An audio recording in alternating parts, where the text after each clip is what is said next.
Mic check 1 2 1 2. Can you guys hear us? Let's see. They didn't respond yet. Can you guys hear us now? Nope. Mama J said, "Why can't I hear anything?" Is it in the mic? Cam mic. Audio line audio box. I see the sound. It stays moving? Yeah. Yeah. That's weird. Test. That's that. Okay. But you can't test that. You see another line audio box? Down here. Can you guys hear us? Hello, hello? Yes, now I can. Oh, well, hopefully I didn't change it because you hear us. Okay. Okay, perfect. Hey, everyone. Okay.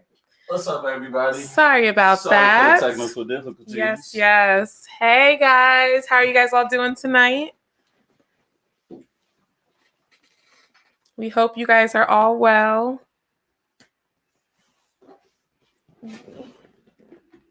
Quickly share this on Facebook. Everybody who is joining us, please make sure you like the video, subscribe to our channel if you have not. Please and thank you. And share with the friends. Also, we're going to have some fun conversations tonight. Doing good, doing good. Who is DTH himself? Is that Gabe? Oh, Gabe. Gabe, is that you? Is it? You might be right. Yeah. Yeah, so I'm glad to be here too. We're praying for everyone in Texas right now who is going without heat and water, and it's just crazy. So we're praying everyone stays safe and just warm, and we just pray a prayer of protection over you guys. Okay, Gabe. Hey. You're right, honey. Hey, Dane. I'm in and out. The man trying to keep me down. I had class from 6 to 9. Oh, well, we appreciate you coming in when you can. Yes, we do. Yes, we do. And then you can always watch the replay. It's going to be a good, some good topics tonight. All right. So we just don't want to dive into it like that? Huh? You just want to dive into it? Unless you want to do the intro again, since the mic wasn't working. No, we don't got to do all of that. Okay. All right. Hi, Anivon. Hey. How are you? Okay, so let's just jump on into it then. So, all right. So our first topic that we had was married with single friends. Yes. So, hey, Poppy. What's up, Poppy? So, what are your guys' thoughts on married individuals hanging out with single individuals?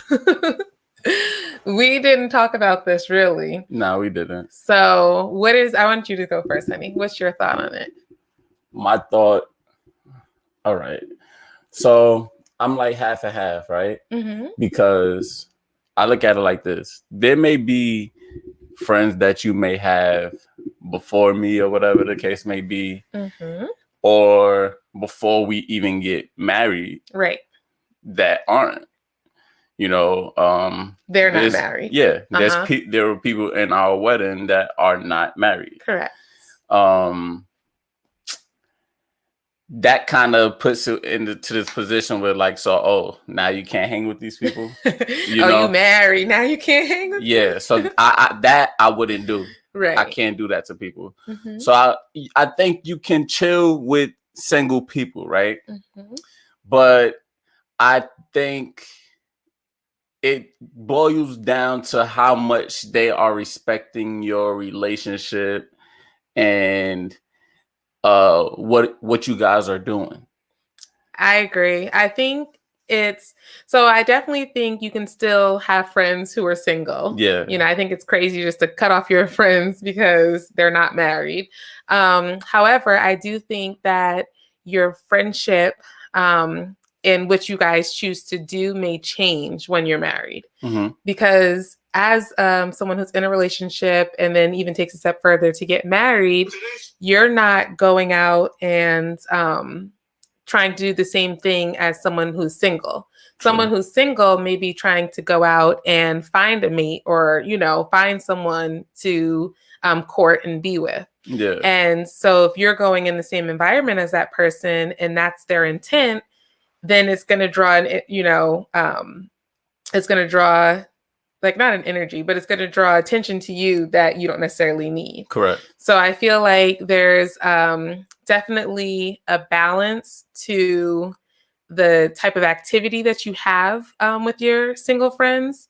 And also, I think even further, the type of advice that you get from friends that are single. And not to say that a single friend can't give great advice, but especially if someone who is like either a serial dater or someone who's been going through bad relationships and things like that, you just want to be cautious on who you get your information from, because they're going to be coming from their experience and it may be a little skewed. That's true. What boundaries do you think should be set though? What boundaries should what are there some be? good boundaries? That's a good question.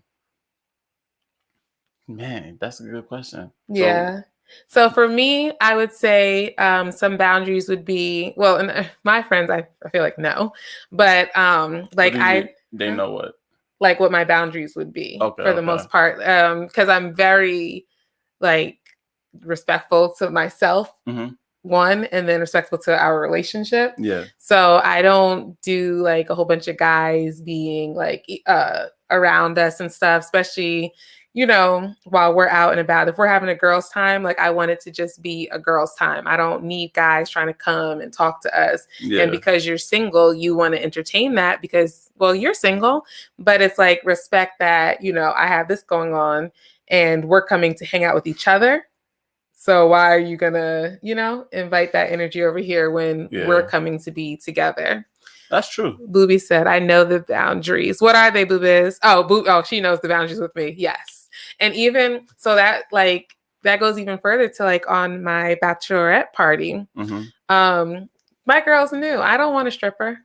I don't that's just not me. Yeah. I don't want that. And even when we do fun games and things like that, it's like, I'm not going to go to a guy and get his number for fun. There's just certain boundaries that I set for myself personally that I really wouldn't even be doing if I was single. But especially I'm, in a relationship, a serious committed relationship. And then that's my bachelorette party. So, I'm getting married. Yeah. It almost doesn't even make sense. Exactly. Not almost. It doesn't make any sense. Right. So I think that would be a boundary. I'm going to take this step further. What do you guys think about, she said, I thought you read my mind because I was going to bring that up. But yes. Yeah. The bachelorette party, but they know and they respect me because those, if you're a true friend, you're going to respect the boundaries and the desires of your other friend, especially when you're hosting something for them. But I'm going to take it a step further. What do you guys think about married couples or a married person hanging out with a single person of the opposite sex? What do you guys think about that? With the opposite sex? Yeah. So if I'm a married woman and if I'm hanging out with a male who is single, what do you think about that? I'm gonna be honest with you. I'm not really for it. Why? Because I don't believe that a single man is never in a position to want to move forward where he doesn't need to be. Maybe not. I'm not going to say where he doesn't need to be, right? I'm not going to say that. Well, no, he doesn't need to be. Well, explain that. Go. But so let's say, because it's like, I think we heard it. This dude said, hit up your single friend in the middle of the night, and tell him that you horny, right? What is he gonna do? I think so I think it depends. So I feel like it depends on the friendship that you have with that person. Because I think some men, if you've been friends with them for a very long time, they're gonna look at it crazy because you just had it was just a friendship. I do believe men and women can be just friends. So if you just establish that friendship and then all of a sudden you come from left field saying, now all of a sudden you want to take it further, I think they might even think it's a joke or not take it serious. But I think if you keep pushing, I do think there'll be a good amount of people who may take the bait. Yeah, and boundaries, respect the other person's relationship. Yeah. And I also think it's a big thing, especially when you're getting married or you're very serious with someone, that you have mutual friends. So Saquon, like all my friends, all of my friends, male, female, no Saquon. And when we hang out, usually it's Saquon is there and all of us. Not that I can't hang out with without him, but it's just like my friends become like your friends as well. Pretty much. And you can have a relationship with them. And even vice versa. The friends that, you had during college and things like that, I know them. I could, like we all talk and stuff. Yeah. So I think it's a big thing. I know there's some couples who like keep friends separately, which I don't really know the mindset behind that. You think people that keep their friends separate? Mm-hmm. Like that's a goal to make sure they keep them separate? No, I don't think it's the goal. I just think they never intertwine them. Okay. Louis said, Say is always there, even on the phone. Yes, everybody knows. Gabe says, I think it depends on the male. My wife's best friend is a male, single or not. Oh, my wife's best friend is a male. Single or not, she can chill with him if she wants. No worries. Okay. And I guess that goes to trust. But do you know her male best friend? And would it be different if that was her male best friend, but you never like met him, talked with him, felt him out? Like, would it just be, oh, well, I just trust her, so I don't have to meet him? And then that, or is it the fact that you met him, you know what type of man he is, that makes a difference? Because even like we had a good conversation.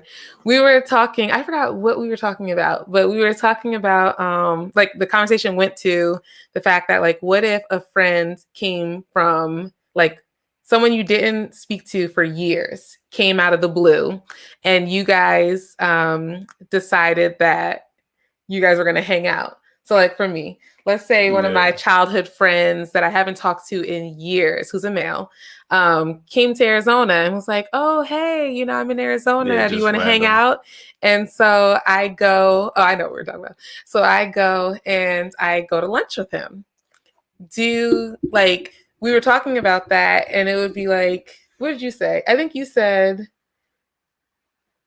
I forgot what you said. But I said I would be going. If it was vice versa, I'd be like, well, we can all go. Like, I can meet her too. It's not that I distrust you, but I mean, I think you did say something like that. Yeah. Why not? Let's see. Oh, go ahead, baby. Were you going to say something? Yeah, I think you did say something like that. I don't know what I said, because I'll be honest with you. I'd be like, like, because I'm like that just for myself, Mm-hmm. You didn't talk to me for years, and then just out of nowhere, we just about to meet up and do it. Yeah. And then it also, I think, would depend on like if I brought up stories about this person. And that's a big part about it. Mm-hmm. Now, if I heard all of these stories about how you were this great friend, and then you just dropped off the face of the earth, and now you back, you get what I'm saying? Mm-hmm. That's a different story. Now, if I never heard of anything about about him, if I never ever heard of it, automatic red flags, and it's like, it's not happening. You wouldn't like it. Yeah. So Gabe said, yes, he knows him. He knew of him from day one. I think it's very important that both parties know the friend. I agree. I think that's a huge thing, because I do understand, you should trust your partner, and you should know that their intent would never be to disrespect you or, disrespect the relationship. But I just feel like, especially when you're together and married, it's like, well, our lives are combined. So why wouldn't I know your friends, and why wouldn't you know my friends? So yes, Mama J, are you still on here? I would love to know your opinion. Because I think this was this is the topic you asked us to talk about. It sure was. Auntie Vivi says, right, I would have a problem if I never knew of her. Yeah, it's like, hold on, little Susie. Okay. back. And then I'm all excited. Right. I'm like, too happy. I guess I was like, where are we going for lunch?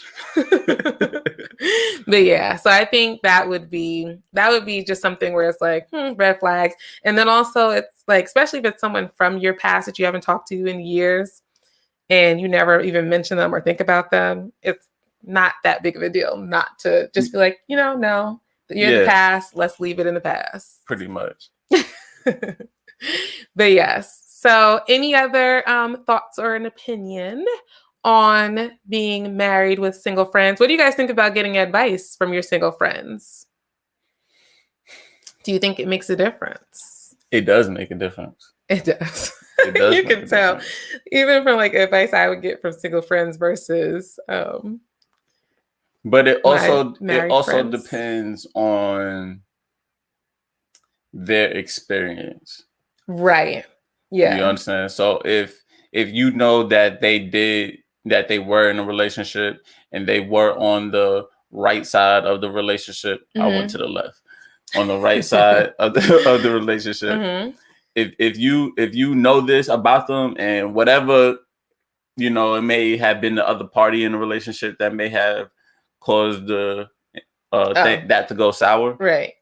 If you know that about them, I think it's okay to hear them out. Right. It's okay. I agree. You have to know, not to be said in their morals. That's true. It's like you have to know the friend that you're trying to get counsel from and know like what their background is. Let's see. Mama J said, "No, ma'am. My husband can't and won't hang out with a female friend without me. And I don't care whether they're single or not. Married people should not get advice from an unmarried person." Aunt Chichi said, "Hi, everyone." Hi, Aunt Chichi. Hey. No, I do not take advice from people who don't have successful relationships. Yeah. That's a good point because it's like, well, if your advice was the best, you would still be in a relationship. And that's something I think about when, like they say, like when you go to counselors, like marriage counselors, for example, they're like, even be careful with marriage counselors you go to. Hey, Miss Debbie. Hey. Yeah, your Poppy said there's a reason why they are single. Yeah. I remember one of my friends got upset because he was always trying to tell me some advice. Like he was just Mr. Perfect all the time. You know what I'm saying? Trying to tell me how to be in my relationship. And one day I had to just act. I told him, I said, can you stop telling me stuff? Your track record isn't the best. Yeah, I'm like, because you haven't been in a relationship for 5 years. Yeah. How can you tell me anything? Yeah, but that is so true. And so, hi, everyone who just joined. Please make sure you guys like the video, subscribe to the page if you haven't, and share this video with a friend. So right now we are talking about married people being friends with single individuals. And we took it a step further to say, should you take advice as a married person from a single person? Let's see. Miss Tonya. Hello. She says, hey, but maybe they were in a relationship and they learned a lesson that may be valuable. Yeah, that's what I think. Yeah. And I think that's why I do think like you have to know who you're seeking counsel from. Correct. But I would still, take it with kind of a grain of salt, like listen to what they have to say and like from what they learned. But I would prefer to talk to people who are flourishing in their relationship. And not to say any relationship is going to be perfect, but people who are successful and who've been married for years and who can really speak through working things out together. It just makes more sense. It definitely makes more sense. Right. You wouldn't learn how to fly an airplane from someone who never did it. Yeah, who never did it or who rides submarines or something. Yeah. But yeah, so corn. So let's roll into the next topic. Do you want to? Oh, go ahead, baby. Go ahead. What were you about to say? No, I was going to say we can play a clip, but go ahead. Okay. You can introduce the topic. Which one you want it to be, though? So we will start with prenups. Dun, dun, dun. So let's talk about prenups. We're going to play a clip, but I want you guys to think. And everyone probably has an opinion, but let us know. Are you guys for prenups or not? Right. And we're going to play a few clips, actually. What am I actually do have a prenup. Really? You do? Yes, I do. To me, it's a win-win situation because I know that my husband, when he signs that dotted line, I know he's not marrying me for my money. And then two. Now, did you bring it up or did he bring it up? Actually, both of our parents brought it up. Oh, the parents. Because my husband comes from money, and I worked a really long time. Yeah, your husband got a winery. That's what I like him. Drink some wine. Honestly, I see it as being respectful because he worked really hard for his winery, and I don't have any part of that. So why would I want that? And vice versa. I worked really hard for my sister money, and he doesn't want any part of that. He just wants my love, and I respect that. Okay, so there's one more clip, baby? Is that one? The bottom one? Yeah. Okay, so we're gonna play one more clip. It is a complete mistake not to sign a prenup. It is a complete mistake. And here's why. And those of you out there who have been married before, then you know that the person you marry is not the person that you divorce. Right? And it's all fine and good when you're preparing a marriage. And when things go bad, I feel like as women, we should be powerful, and we should be in charge and in control of our futures. And I also think that people think that prenups are only about money. But I have lots of clients that have signed prenups. For example, a recent client of mine signed a prenup. The only thing she wanted in the prenup is she said, if we divorce, you cannot take my kids. And it was really clear up front, because we all know sometimes you want something, right? And then you are left holding the bag. Oh, okay. There's another part of that clip that didn't get there. But okay, so what are your guys' thoughts on prenups? Yay or nay? And there is another part. Oh, I wish there was more to that clip, but okay, it's okay. I am not for prenups. I do not think. Oh, sorry. I was looking at what you're looking at. But yeah, so I do not think that a prenup, like I feel like a prenup is an indication of a lack of trust for your partner. I get the logical sense of wanting to protect yourself and your assets. However, I truly believe that once you get married, you are one. And this is going to be something we're going to talk about later in today's conversation, is like the mind versus ours mindset. But I believe when you ask someone to sign a prenup, you're basically saying my money is more important than you. And the things that I have, the material things that I have are more important than you. Go ahead, baby. Okay. So we almost got into a heavy conversation about this earlier. And so now I'm thinking about it, right? I don't think it's that people don't have the trust in that person. I think they don't really fully trust marriage. They don't fully trust the whole concept of what marriage fully is, maybe.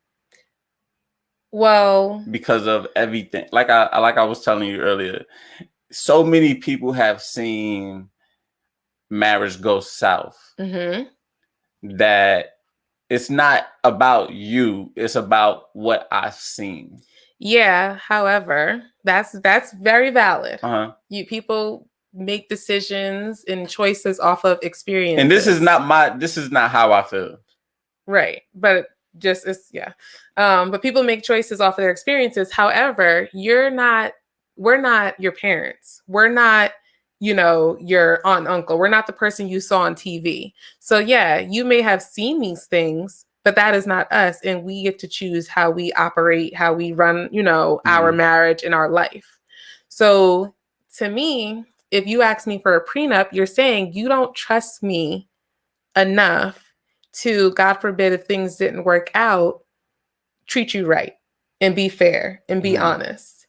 And if that's the case, then don't move forward with me, because at the end of the day, it's like you're telling me, you're making a vow to me that you want to be with me through better or worse, richer or poor, sickness and health.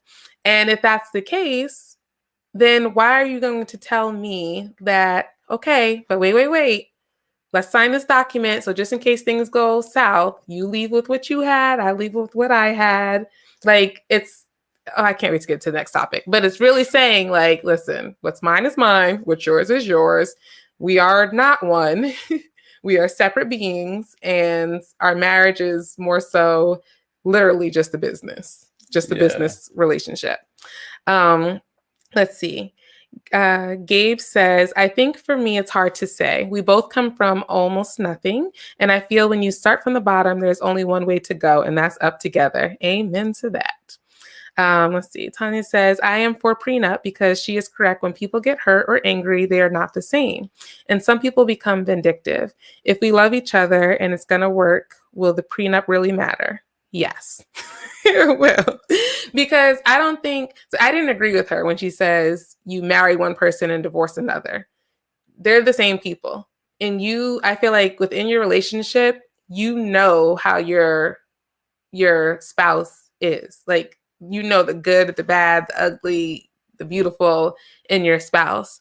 So you kind of know what they're capable of. Now, granted, they may surprise you. I'm not going to say people can't surprise you and other people can't get into their ears, because it may not even just be your spouse's intent. It may be the lawyer's intent or, whoever. Mm-hmm. And I do agree, people get vindictive when angry. However, I would I don't know. I just feel like it's just setting that it's planting a seed of doubt and of distrust. It's bringing the wrong intentions into the marriage, into the relationship. Yeah. Like I get what you're saying, but I do think that people pulling it in based on something else. Exactly. It still comes with that distrust, because you're feeling like, okay, well, if this person is hurt, they're going to slight me. They're going to, take advantage of me. And once again, it's saying, I don't trust that you're going to be an honest and fair person.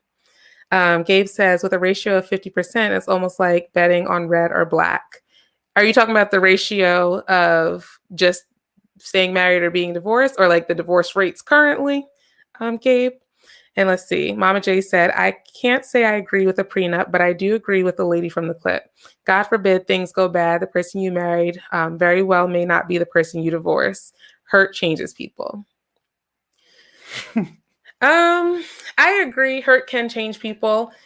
But I feel like I don't know, like, but what is marriage then? Like, if you already know, okay, in your head, if you have it set like, okay, well, I need this prenup because things may not work out, then then it's kind of like I don't know, so you really don't think you guys are one. You really don't have that mindset of and we're going to work through these things. Mm-hmm. We're going to really fight this thing out together and try to make this relationship work until there's nothing left in us till we get to the point where it's like, okay, we're going to go our separate ways. Okay, so this would be the and I don't like talking like this. But so a woman that gets married to a man that is really rich, right? Mm-hmm.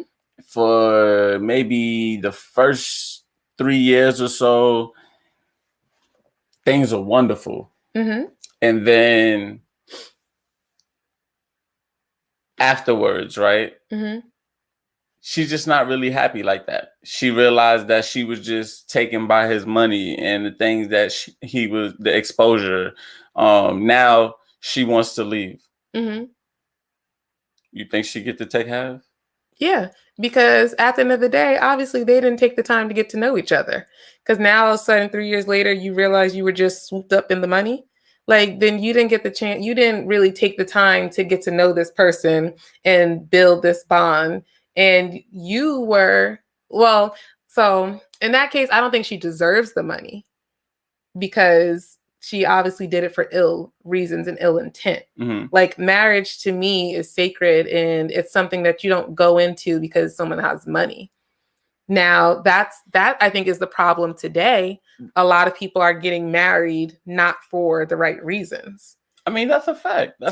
So you don't think people are being wooed without like necessarily thinking about, oh, I'm being taken by money?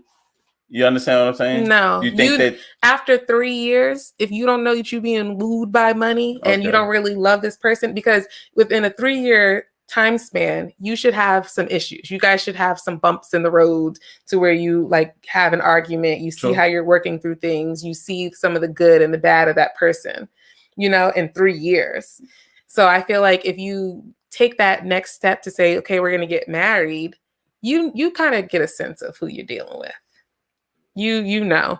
And unfortunately, yes, she still does deserve half because that's the vow and decisions that they made. Let's see. Cia said, so does the need for a prenup then be based on who you marry? I don't even think that. I feel like certain people just shouldn't get married if that's your and your intent. Yeah, she feeling like if you're gonna feel like you need to have a prenup for them, then you probably shouldn't get married. Don't get married. Stay cohabitating. What do you need to get married for? Yeah. Then you really protect your assets, right? In my opinion, I do understand the logic. I do understand the proactive logic of wanting to protect yourself. But I just feel like that is not marriage. And I do think people take marriage very lightly, and that may be the problem on why the divorce rate is so high and people don't stick things out. I remember my friend was telling me the study she read, and it was like a case study where they interviewed a lot of married couples, and they were, you know, I don't remember the percentages, but it was a good percentage of married couples that weren't happy. And some of them went forward and got a divorce, and some of them chose to stay together. And they re-interviewed them, I think about 5 to 10 years later. And those same couples that were unhappy when they first got interviewed reported that they were happier, you know, later because they made it through their issues. Relationships, marriage, friendships, everything has their time where it's going to be hard and it's, you know, it's going to take work. But if you work through your issues together and you have the desire to be one and build and make it work, then you can come out on the other side happy. That's true. You know? So I believe that. Yeah, me too. We're living proof that we've been through hard times and we came out even stronger. Everybody goes through them. Yeah. Booby says, taking family law and studying the law opened my eyes to the way a lot of things work when it comes to prenups or not having a prenup.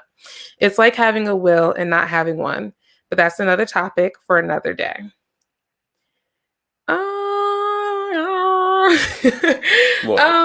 The fact that it's like having a will and not having one, I guess, in the sense of protecting your assets. And then also when the lady said, I really didn't agree with that lady that you guys agreed with, because when she said in the prenup, you tell the person, oh, just don't take my kids. Yeah, that's retarded. To me, it's like, if you have to put that in your prenup prior to getting married, you do not trust that person. Yeah. You do not trust that person. And what are you doing that you think that somebody would get that? Like, you know what I'm saying? I mean, I guess again, it's experience and what you see on TV and in the news where people fight for sole custody of the children, you know, things like that. But it's like but wouldn't they have to prove that the mother is like not in a good standing to? Well, if the man does have more money, really.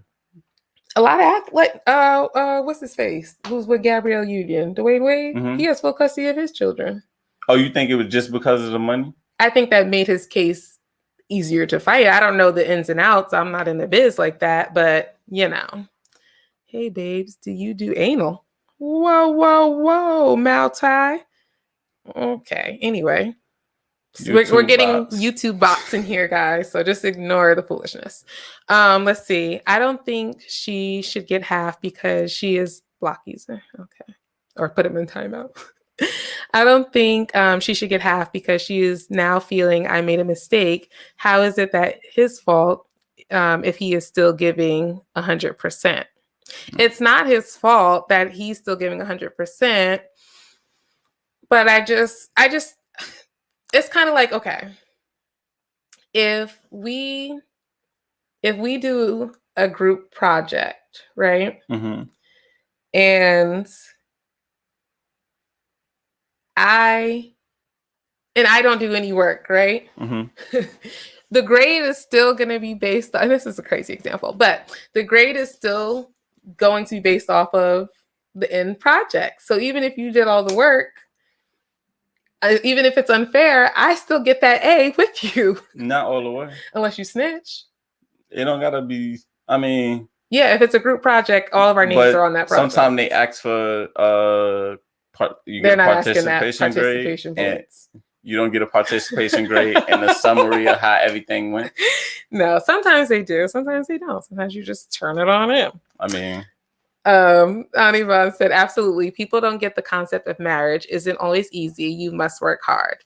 I agree. That's really what the bottom line to me is that I think people take marriage lightly, and we're in the games that I'm snitching on you. Exactly. So, and that's what I was just about to say. So, in your experience, you think that people not gonna go to the teacher and say, "Nah, I don't think that they should get this because they're not even helping." I wasn't a snitch, so I didn't, and I was the one probably doing most of the work. But no, there are people who they most of the time that's what I think will happen. Very upset. I don't think it happens all the time because I don't think people treat talking to the teacher like talking to the cops. Yes, they do. You tattletale. That's what kids call each other. Tattletale. Like, oh, you want to tell? But no, I mean, I just think that to bring it back to marriage, I do feel like there is a sense of not trusting your partner because, like you said, the people who believe, okay, people change when they get hurt, or sometimes you don't marry the same person you're divorcing. That means you don't fully trust your partner to be fair and to, be loving and do the right thing. And honestly, for me, like, let's say an example you gave where you made more money initially, we got together and then I found out it wasn't what I wanted. The person that I am, I wouldn't even try to take from you. Mm-hmm. And I feel like you know what type of person I am, especially when it comes to materialistic things and finances. Like, I'm not the type of person who is going to try to ever take what I don't like. I don't, like, I'm just not that type of person. So I think it really boils down to truly knowing who you're dealing with. Yeah, it's truly knowing who you're dealing with. But I mean, I guess also when you look at it in a situation like Tanya said, she might be the one to be vindictive. So, but she knows that's wrong. But even though she know that it's wrong, she know that it's a possibility that her emotions can take her there. So with her knowing that she can do that, you know what I'm saying? Then no, there's no excuse, because it's like, okay, if I know I can be that way, why wouldn't she be a person that's okay with them? If I know that I might do it to somebody. No, I see why she could be a person who would accept it. But I'm saying, if you know that it's wrong to be vindictive, then you have to do some self-reflection, self-growth, and also during that time say, okay, we need a mediator, we need somebody in the middle, I need we need something, because what I'm doing is not right. And especially if you know what you're doing is not right. That's a fact. But I think some people jump into stuff and they, yeah, well, we're not making excuses. Accountability, baby. Anger and pride, you mix them together and yeah. And I agree. Anger and emotions can get the best of us sometimes. But then it's like, at some point, we have to have some self-control. No, see, but this is the thing. Everything you're saying is correct. Okay. But in reality, right? That is reality. That's the perfect world. No, it's not. No, I'm not even going to say that. I'm not going to say that. I'm not going to say that. It is not the perfect world, because there are people that are just like that won't. So I'm not going to say that. But I do believe that there are a good amount of people, I mean, like we know, that are not necessarily centered to where they should be. You get what I'm saying? Mm-hmm. That wouldn't be able to handle that. I don't know if they wouldn't be able to handle that. I think that, they wouldn't try to handle it because they just let their emotions take suit. But I don't think that it's that they can't handle it. Okay, I just think, okay, but you know me, terms, sorry. Yeah. But yeah, when you're angry and hurt, sometimes you can't see that. Yeah. I agree. That's why you got to go get help. You got to get counseling. You got to talk to somebody, because at the end of the day, at one point in time, you love this person. But how many? But this is the thing. This is the thing. You got to really think about it. How many selfish people are going to look at themselves and say, hey, I'm messed up right now. I need to go. Well, this is why I'm planting the seed for all of you. So, because we all need to work on ourselves. You can't say for these people. Y'all not going everybody. to that situation at right? all. Oh, of course not. But this is what I'm saying. Like, we have to take accountability for ourselves and for our actions. People know what they're doing is wrong. And really, if someone, God forbid, but if someone were to do that to me, I'm not even really putting up that much of a fight, because I know you reap what you sow, and I know I will always be okay. So if you want to be vindictive and spiteful towards me, all right, because after me, boo-boo, everything you touch is going to fail. So just because that's the energy you want to put out there. So I get what you're saying, but the way you speaking is not the majority of the way people live. Well, the majority of the way people live needs to step it up then, because you have to do better. I mean, that's facts, but no, there's no but, hun, because then you're making excuses for people knowingly doing wrong. That's good, G. Hey, I'm G. not. I mean, somebody got to hold them accountable. But until that's being done, they're gonna remain the way they are. All right, guys. So they're selfish. So we're gonna roll this conversation, because this one connects to our next one. And our next conversation, or are you done with that, baby? Yeah. Okay. And our next conversation is about the mind versus ours mindset. And so when we talked about the prenup, I feel like a prenup is, you kind of have that it's mine versus it's ours type of mindset, because you're saying, listen, what I came with is what I leave with. What you came with is what you leave with. Even though we got married and we're supposed to be one, you're saying that, no, not really. Yeah. What did someone say? In the bed, we're one. But when it comes to the money, honey, no. So we're going to play another clip, and then we're going to discuss. Do you guys think and think about this question. When you guys get married, do you think everything becomes ours, or do you still think it's separate? And we're going to play this clip. Let us know what you think. I was wondering, when people get married, what do they do with their finances? How do they just suddenly combine everything? Yes. They do? Yes. And split everything right down the middle? No. You combine everything. There's no middle. The preacher didn't say, and now you're a joint venture. He said, and now you're one. So what if one person makes more than the other? You're not a partnership. You're a marriage. There is no. Let me give you an example, okay? Okay. My wife has not had an earned income for 30 years. She stayed home with our children. I do not have an income. We have an income. It's as much hers as it is mine. Spiritually, morally, and by the way, legally. Okay. And so it's our income, and she and I sit down. Were she to earn an income, it would be put in a pile with mine, and I don't get more votes if I make more money. Oh, okay. We both have a vote. We both are going to sit down together. We love each other. We are going to decide about our, you're hearing my pronouns here, we, our, not yours, mine. It's not my car, your car. Now, we do say that's her car because she drives that car most of the time, but she's more than welcome to drive any car we have. I'm more than welcome to drive any car we have. It's not titled exclusively to her name or to my name. It's ours. We own everything. Okay. So I see some comments rolling in. Ours, yes. Nice. I'm loving it. Ours, we work as a team. He's my ride or die. Love it. Okay. You guys know I agree. Yeah. I totally agree that once you are married, it is no longer his and mine. It is ours. And, it's crazy because even part of me, thanks, Gabe. Even part of me didn't fully grasp the whole concept all the way. Because even when we talked about your your car, but our car. That's his.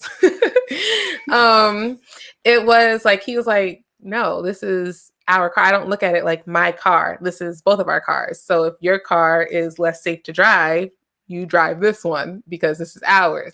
And to me, it's just like, well, I've been driving this other one for quite some time now. It works. I just don't need to. But it just put in perspective to me that, like, literally, like, even if something's in your name or something's in my name, it's still ours. And it doesn't mean that one person can't use it and the other, Yeah. Like, it's just not that. And especially even when you think about finances, like, once we got married, well, we kind of did once we were engaged, but we have joint bank accounts and everything goes into one pot. And honestly, it makes planning our whole life easier.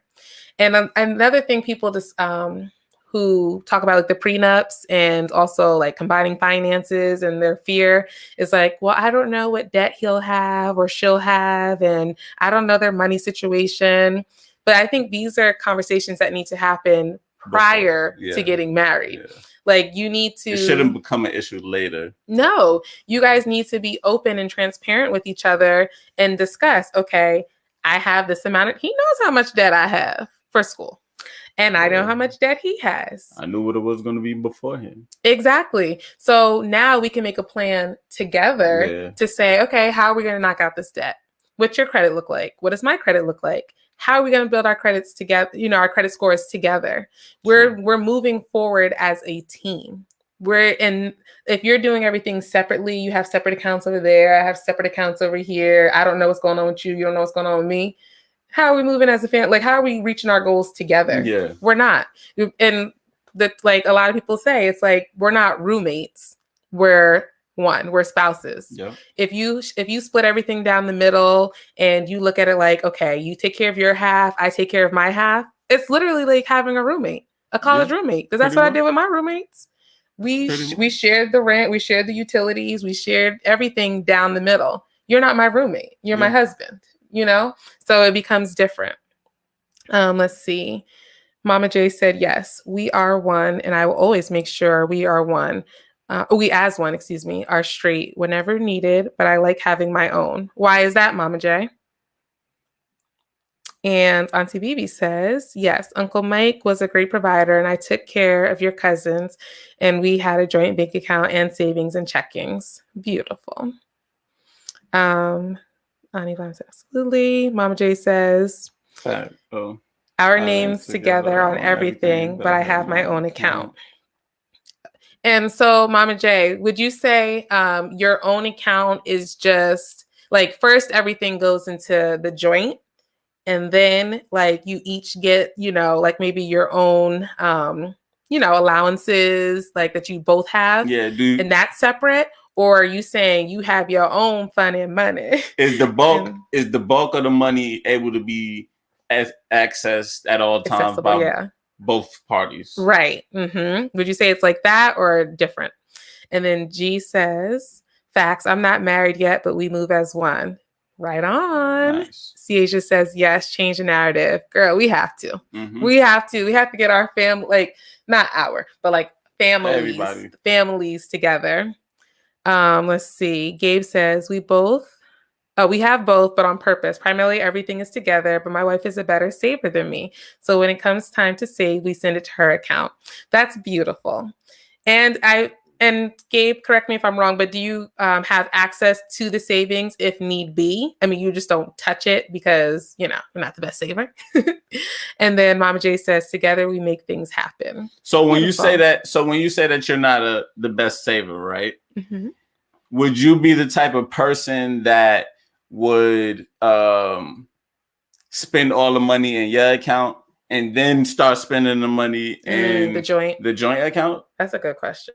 Because see, for me, I have two different ones. I mean, I'm a spender. I'm the spender in the relationship, but I don't touch anything in a joint account ever. Well, unless we're shopping and stuff, like together, food shopping, things like that. Unless it's stuff for that, I don't touch it ever. So it's like, I spend up my money. You know what I'm saying? We were just talking about that earlier today. I'm not even gonna lie to you. It's like we'll break it down. You get the savings and all that, and then I just spend up my money. And so we have a joint account, so everything goes into the joint account first. We do have separate accounts, and mostly it was like if we want to surprise each other with something. Well, how can you surprise somebody if you have a joint account?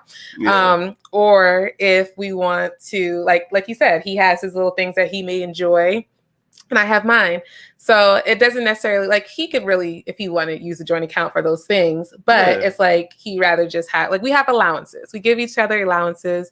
But with our budget, like, all of that is budgeted. So savings, investment, all of our bills, like, that's taken care. That's future, like, out the way. Exactly. We discuss future goals. We have, we've been slacking on our family meetings, but we have family meetings where we discuss what are our goals? What are we trying to achieve?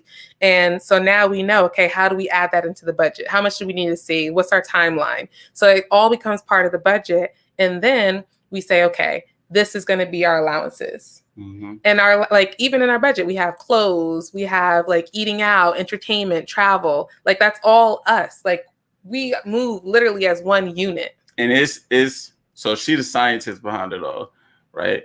I like breaking down the budget, but she has like it now to where like the budget incorporates how much we may need. Like, let's say detergent, right? If we could find a detergent bulk, right? We just starting this part, right? Mm-hmm. But soon we'll know that this amount of money will hold us over for this amount of months. So now we'll be really able to like super narrow things down. So I think that's going to be cool. Yeah, it's like I have an inventory list for our bulk items that I know we're going to use. Spreadsheet and everything. Yeah. But I just love detail and I love organization. So I'll be the one who starts the budget and kind of gets everything written down. And then we'll meet together and we'll go over it. And then he'll add his input. But it's us working together. So we're on the same page when it's financial. We know, like, okay, if we're going to use a joint account and we're going to spend over this amount of money, we need to check in with each other. Yeah. Because we have certain goals and it's not asking permission, but it's showing respect to say, okay, I just want to make sure this is good and go ahead. Pretty much. Let's see. Mama J says we can't access each other's accounts, but he knows my information to be able to get into my account. Okay. And then Gabe says, we'll have a joint account first. Everything goes there. And then we send stuff to her account that I can't touch, but I do have an account access online if I wish to, but I never do. Okay. Yeah, that makes sense. And I think that's another thing too. It's like you have to know who you're dealing with. I still, I do believe everything should be one and a joint account, and then you can have your separates, But if you do know yourself and you know you're a spender, you know you're not good with money or budgeting, then it's like, okay, well, how can we make this optimal for the both of us and make sure that you're not going to just go spend our joint account money and the bill money is, dwindling down because you don't know how to stop yourself. So I do think it's important to know who you're dating. But I think it's so beneficial to have a joint bank account, to be transparent, to know each other's passwords. Like, I know his password. I know his social. He knows we don't know it memorized, but we have access to each other's socials, like everything. Yeah. Like, we're not hiding anything from each other. And I feel like it's only going to help us in the long run. It's already. All that information is in one place. Yes. It's one. We're one. It's like, I'm not going to lie, before we got married, maybe before the process of everything, it was separate. It was separate. I had my stuff in my little spot. She had her stuff tucked up. Because we have like separate offices. So it's like I had my stuff in my office. He has his stuff in his office. And then it's like when we moved, after we got married, really, things just started combining. Yeah. So we're not saying like we have it all figured out. We're still learning and growing. But we just want to share, things that we think are beneficial in helping build families. And especially, we're all about generational success and building wealth. So But nah, I was just gonna say between the budgeting and having the joint account, it really helps like change the scope of everything, the perspective. I think of really what's coming in, as if we plan on taking care of both each other, right? It really gives us more of a better perception, a better scope on how we can do it. Exactly. And save, actually. Yeah, because it's like I said, everything is not all over the place. It's not all one place over here, one place over there. We're tunnel vision, focus on the same page. And then also too, like if we were nervous about something, like, oh, hon, my loan payment, this and that, like I'm worried about this, reaching this goal, like we can discuss these things and we can figure out together how to resolve it. Yeah. So I really feel like it just makes you closer. Gabe says, same here. One place for all important stuff. Yep. I agree. Okay, so we're going to play one more clip, right? We have another one? You wanted that last one? Yeah, we can play it. I don't know what it is, but we can play it. Oh, which one? That one. We set goals together, and then when we are throwing everything that we have at our goals, when we're sharing our goals, we're sharing our lives. Does that make sense? It does. Yes. And so when you separate them, it's as if you have a roommate instead of a husband or a wife. And spiritually, relationally, even mathematically, because, the money tends to it creates all these weird conversations when you do that are positive for your relationship that otherwise won't be created. And so I don't go do a bunch of stuff with money without talking to Sharon. She doesn't go do a bunch of stuff without me. And it's not that I'm not independent or that she's not an independent woman and able to make good decisions as a strong woman. Believe me, I'm married to a strong woman. But it's not, but it's none of that. It's that out of respect and love, I am very concerned and she's very concerned that we're on the same page and we're pulling together.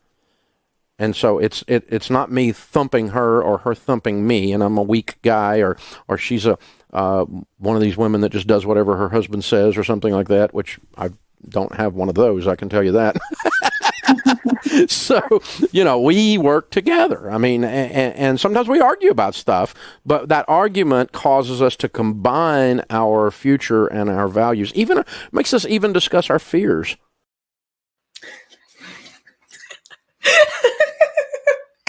Shout out to Dave Ramsey. We took his course on.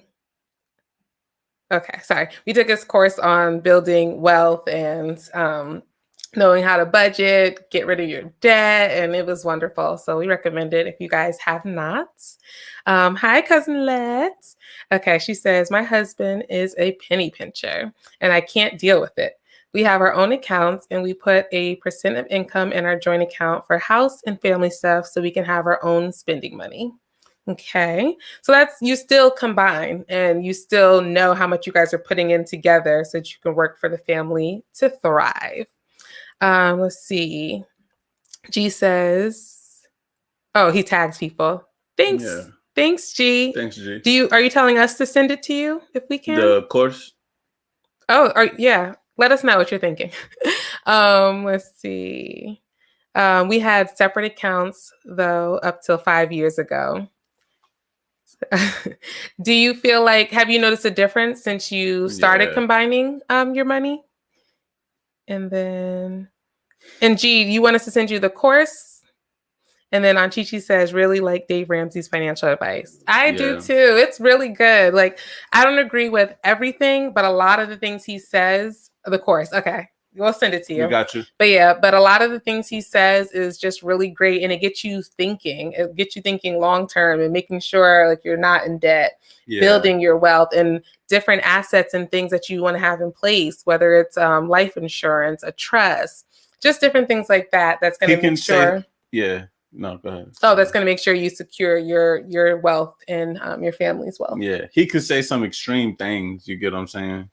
Like the beans and rice. Oh, sorry. Go ahead. No, go ahead. Okay. So like what he's saying, like something extreme would be is like you just need to eat beans and rice until you pay off your debt. But really what he's saying is you want to live under your means. Pretty much. A lot of us as live much as you can. A lot of us live over our means and are barely making it. You know, a lot of people live check to check, and a lot of people's rent is more than half of their income. And it's difficult, you know, it can be difficult depending on your job and your situation, but it's really important to make sure you're living under your means so that you're able to save, you're able to pay things off, you're able to do more when your bills are, you know, less than your actual income. True. Let's see. Cousin Les says, yes, we've been able to build up and make bigger moves. Okay, Cousin Les. Plus, I feel like we are more of a partnership. Beautiful. So, guys, this is a beautiful testimony. My cousin Let, she was saying that her and her husband, they have been married and they had separate accounts in the beginning of their marriage. And then up to 5 years ago, they started doing some joint account stuff. And she's noticed a difference. So kind of some of the things that we were saying, she actually got to experience not having it and having it and seeing a benefit from it. So that's beautiful. And you're right. It does make you feel more like a partnership because it's teamwork. It's teamwork at the end of the day. It's limits that you kind of gotta. It's like not tug of war, but you know, you have your limits, I have my limits, and we play in this together. We balance each other too. Yeah. Yeah. It's definitely a balance, especially when you know like your strengths and your weaknesses. Like he said, he's more of the spender, I'm more of a saver. So it's like I can kind of be like, okay, hun, you know, this month, you know, relax it. Yeah. Or for me, he can be like, Mamie, you don't ever do things for yourself. Do something nice for yourself, or I'll do something nice for you. Take something. Yeah. Do something. Yeah. And it's needed. It's needed. And then she said also his support of Rush Limbaugh. I'm not sure who that is. Have you heard of him? No. Okay. Yeah, I'm not sure who that is, Aunt Chichi. But yeah, Dave. Only person I can't think about that big guy you be with. No, his name is like, I forgot what his name is. Oh no. Radio personality. I'm not sure about this one. Yeah, I'm not sure who he is. Okay. So come visit because the pool will be in the summer. Okay, big moves for real. Yes, we will be making a trip. That's awesome. That's really awesome. Racist radio. Okay.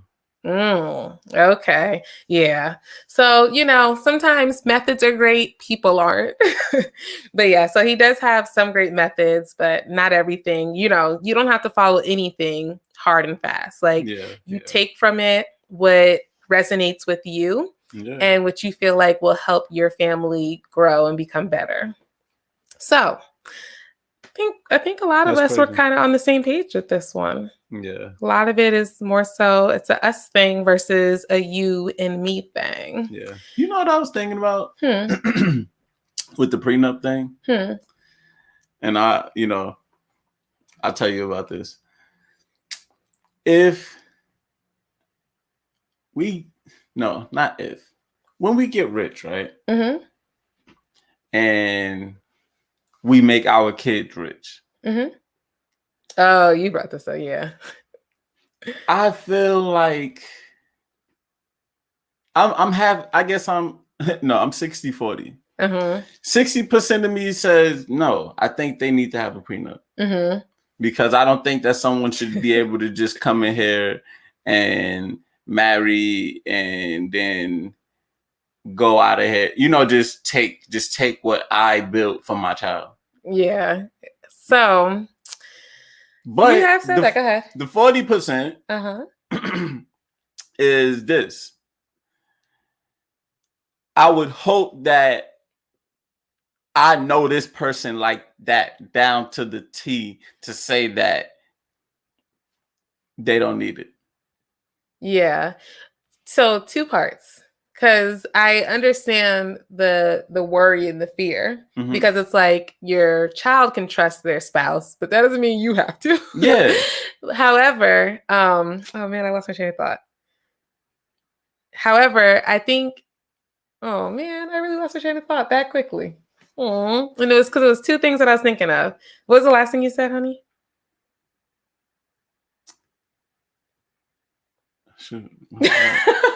Sorry, y'all. Oh my, what's going on? Okay, but I understand the thought. It's like you want to protect your child. Oh, that I should know them enough so that they don't. So I should know them enough to the extent where I feel comfortable to tell my child it's okay to marry them without the prenup.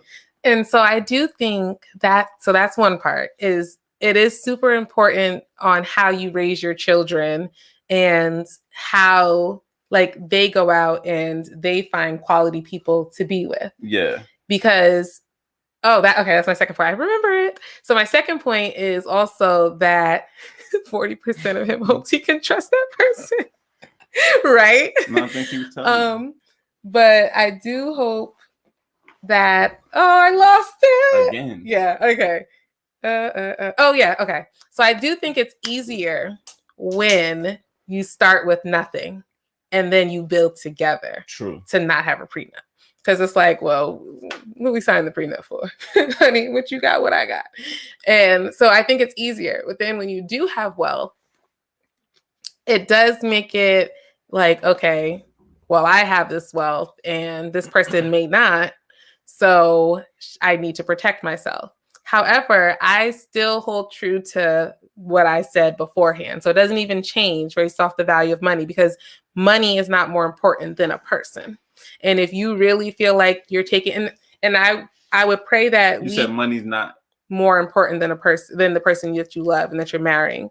So I think you conflicted? I'm not. I believe that, but I believe that there's also just some people out here that it does not work that way. Well, I would hope though that we raise our children well enough to truly value the importance and the sacredness of marriage, so that if they make that choice, that they really did their due diligence and truly getting to know the person.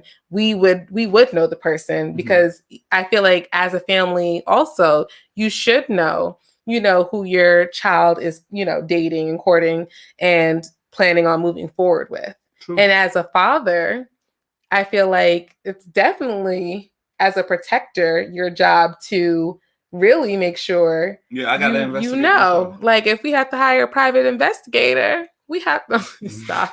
Just kidding. Or am I? But I do think it's important to really get to know this person and know their family. Like as two families, we should be able to come together, and I can kind of see what you're working with. You know what I'm saying? So and not even financially, but mentally, spiritually, your energy. Like I need to know who are you, So you think that if you see your child marrying into a family that you don't agree with, you think by that point we just gotta take the L? No, I think we're gonna talk to child. And we're going to say, we're going to have to voice our concerns, because even though they can do whatever they want when they're grown, it's really their choice. So I guess in that point, we'd be taking the L, but they can do whatever they like, but hopefully they respect us enough and respect our counsel enough to be like, okay, I'm going to take heed to this. And maybe we'll put off the marriage for another year so we'll fill this out a little bit more. Yeah, be like, I don't know why my mom and dad saying this, but, I'm going to just. Right. They haven't served me wrong this far. Yeah, I'm going to slow down with this one. Right. And just really, because it's important. And one conversation we were listening to, they were saying sometimes it's not even the spouse who's the issue, but it's their family members who become the issue when they know the net worth of your partner. Yeah. And sometimes they're in your ear about trying to get money and, like, oh, well, you guys have it, so you need to give it, blah, blah, blah. I mean, that's true. And the other side, too, could be, though, that this person just never breaking character because he's introduced to a life that he never could attain. So then, not never could attain. I don't want to speak like that, but hasn't attained. Yeah. So then that also becomes, do you think that your child or anybody should marry somebody who's making a similar amount than them? I was going to ask that. Do you think that they need to be in the same wealth class? So where this is not a surprise. This is not new to me. Right. And I don't think that they necessarily have to. I think sometimes it happens because sometimes your circle is, usually makes around the same amount of money as you for the most part. Like some of the people that you hang out with, because you meet them through work or you meet them through, social events that people with that type of money, whatever type of money that you have, would be at. Now, it doesn't always happen that way. And I don't think that just because someone makes less than you, then you just throw them to the wayside. But I see a value in if someone also is coming to the table with wealth and you're coming to the table with wealth, it would be more balanced. Yes. But then if you have, let's say it's a me and I didn't have wealth and I'm marrying up with wealth wise to somebody else, I'm still not signing a prenup because at the end of the day, you should know me and I'm not trying to take from you. That's true. No, that's true. I mean, knowing you, I wouldn't expect that. So yeah, I just, that's something that I think about. I don't know if I could, and I guess I think just like my mother, as you said. Mama J says, I'm going to tell my grandbaby to get a prenup. You ain't getting what my glamour left me. Oh my goodness. That is funny. Like for real though. Like, cause it's like, come on now. Like, I get it, but no. I just think you have to trust because then it also comes to lack of, for one, yes, you may not fully trust who they're dating, but then you have to trust your child and you have to trust your child's judgment. Because if your mom were to say, oh, Saquon, you need to get a prenup for Charmaine, what would you have said? I mean, I would have been like, I already know how this is going to go. Yeah. Sorry. But yeah, because if he would have brought it to me, like, listen, I'm not, just to me, and not even, I don't care about money. And that's my whole thing. It's like, I don't care. Like, if whatever I have is ours, like, that's my mindset. That's just how I roll. And if I were to win the lottery, it would be ours. Like, I'm not going to just be like, oh, I'm going to give you a little something on the side. I'm going to keep the big pot for myself. And I think also some women, mostly like in situations that I hear, some women are nervous because they feel like, well, if I don't have anything of my own or protect myself, then when I leave this relationship, what do I have left? Especially if like they're like, for example, a stay-at-home mom. So if she's not working and, he's making all the money and everything like that, and they don't have that oneness mindset, she may feel like, oh, well, if he leaves me, I'm stuck with nothing. Yeah. But I think it also still goes back to who you choose to marry then, because. Yeah, it does. Yeah. Like I feel like I would have to know this kid for years. Yeah. I mean, we would want to get to know them. We would want to know their family. Like we're really about this generational lineage. Either that lifestyle. Or I'm just I'm going to hold the money and just. No, because you have to trust your child. Like you have to be able to let go and you have to be able to get to a point where you did the best job you can. And you have to trust in your child, because then how does that make your child feel? And that's important if you want that relationship and that openness and honesty and transparency. Okay. Oh, well, what if I told them to get the sunset clause? Oh, okay. So there is a sunset clause, which may be, okay, Gabe, which may be kind of like a compromise. So the sunset clause for a prenup is you get a prenup, but after a certain amount of years, it dissolves. So if you make it past, you can say, I think you can make it for however many years you'd like. So after 5 years, then the prenup dissolves. After, 10 years, however many years you want. That might be a compromise. I'm still, I would still support my child and whatever they want to do. But I do think it's like a nice compromise because especially if it's two different classes. Yeah. And you are worried about that, maybe not from the spouse perspective, but the family perspective. So I don't know. What do you guys think about that? Have you guys heard of the sunset clause for prenups? Do you guys think that would be a better option than just the full prenup for throughout the whole marriage, where this one has an expiration date? Let us know your thoughts. Yeah, because I never heard of it until today. Yeah, today we heard about it. So I thought that was pretty interesting, though. Yeah, it's interesting. It's definitely interesting.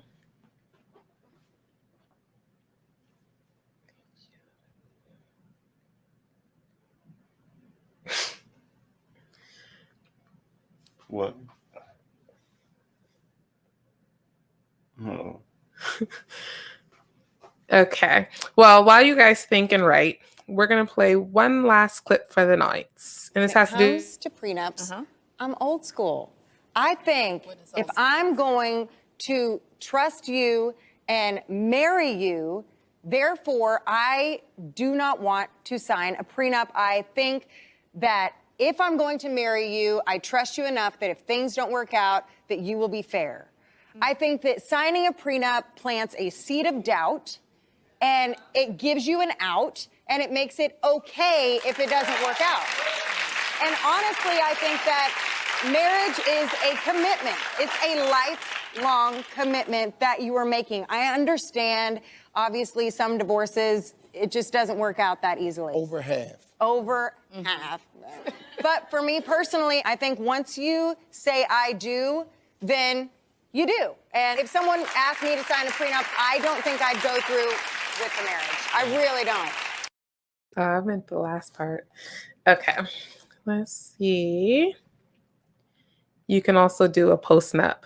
A postnup? That's true. After you get married, you can make an agreement. After you get married, you can sign and make an agreement of like, it's kind of similar to a prenup, but it's postnup. It's after you got married. I do think a lot of the things that people are worried about as far as prenups are concerned and postnups should be discussed before you get married. Like there should be marriage negotiations that take place to where you are talking about, okay, what do you like as far as this? How do we see our future? How do we see raising our kids? How do we see, like, God forbid, if you got sick and things like that? Like, I think a lot of conversations we're just not having. So when that time comes and you're under that stress and, you know, you don't have a plan for it, then things can, you know, go south. Yeah. And then people get hurt, people get angry because you didn't take the time to actually sit down and discuss how are we going to handle these situations. True. And there's so many things from just like, if you think about health-wise, you know, some people don't want to be resuscitated if they can't function, you know, breathe and eat on their own, and like they're kind of like a vegetable. Like they don't want to live a life like that on feeding tubes. But if you don't have that conversation and you do that to your partner, and then they come back, they might be angry and resent you for that. Yeah, because you made them live through something that they didn't want to. Exactly. So I think that's something that's huge too, is a lot of conversations need to be had before you get married. And I think that's really the purpose of like dating and getting to know each other. And even in the engagement stage, that's like practice marriage is when you're engaged, like the next stage up. It's like, we're pretty, okay, we know we're going this way. Now let's see how this works out. Because some engagements people don't make it through the engagement. So I just think a lot of conversations, if they happen prior to marriage, we could avoid a lot of the, you know, unnecessary. Yeah, and hurt and pain that happens. Yeah. But yes, so that wraps it up. We're actually off early tonight. Yeah, this is a quick one. This is a quick episode. But I'm grateful that you guys all joined us. If you guys are still on, please make sure you like this video. Subscribe to the page if you haven't. Please, and thank you. And if you have any ideas on any topics that you would like us to discuss, please put it in the chat below. Yeah. What's some topics we were thinking about? One topic we were thinking about, and we're not going to talk about it today, so don't write too much in the comments. Thanks, Tanya. Spankings. Oh yeah, we're gonna talk about that. Where's my phone? I'm not sure, honey. Oh, it's right here. Okay. But yeah, I think next week we're gonna talk about it. Should you or should you not beat your kids? Thanks, Mama J. Good night. Good night. What else was there? We had spankings. Oh man, things just all over the place. If you have any other suggestions, you can text us, write it in the comments. Yeah. What else was, it was something else. I don't remember off the top of my head. But but we're gonna keep these conversations going because we, like Tanya said, thought-provoking. We want everyone just to be thinking. We want to get the wheels turning and just to get us to look at things from different perspectives. We love hearing what you guys have to say because you challenge sometimes our perspectives. And sometimes, thanks, Anivan. And sometimes I just feel like it's needed in our community. We don't talk about these things enough. And there's so many,